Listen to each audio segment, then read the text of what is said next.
Thank you. There are signs that U.S. consumer durability is due to the spending by affluent households. I was wondering if you just address how does this square with the administration's bigger message about focusing on the middle class and the poor? Is this not just what we're seeing, the wealthy doing better and the middle class staying at the same or even doing worse? Well, first of all, one thing we know, we've documented this a great deal, but there have been some newspaper articles that also have this in the past week, is that when labor markets are persistently tight, and as you heard Karine say, the unemployment rate has been at a 50-year low in terms of its average over our watch, that tends to disproportionately help the most vulnerable families. So one thing we can tell you with great certainty is that wages and incomes have grown most quickly for those in the bottom half of the income or wage scale. Now, you mentioned consumer balances. So one thing that often gets looked at this point in time is these balances and their trends without reference to income.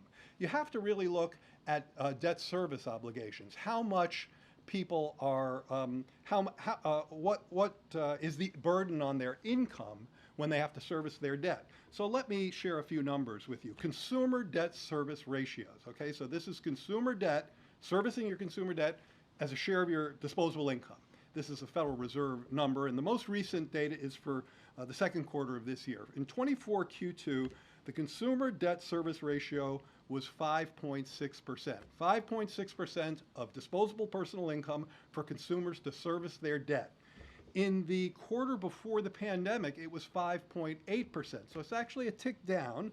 The average over the full spate of the data is just under 6%. So again, that's a measure where we're doing pretty well relative to historical trends. I think the key here is that when thinking about debt, we have to think about debt service as a share of income. We have to look at the debt. It's something we track carefully. You're right to raise it. But we also have to look at the income trends, which have actually been particularly favorable for lower income families. Thank you so much. So you talked about the further need to continuing to lower prices for Americans. The Vice President has talked a lot about going after corporate price gouging in groceries. So just how much is corporate price gouging to blame for inflation and the prices of groceries, and how effective would a federal ban on corporate price gouging be?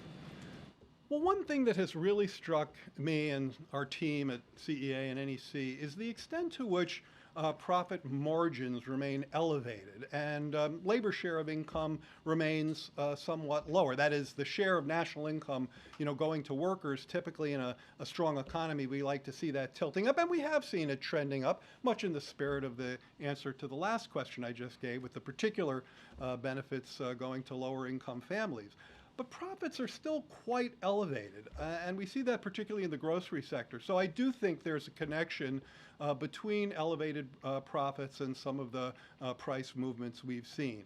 In terms of the impact of legislation, look, I think where the Vice President is coming from there is that there are a bunch of states that already have the authority to take action against price gouging, for example, in the case of an extreme weather event. And nobody should be ripping off consumers on a bottle of water when they're in the midst of a disaster. Having that legislation at the federal level, I think that makes a lot of sense.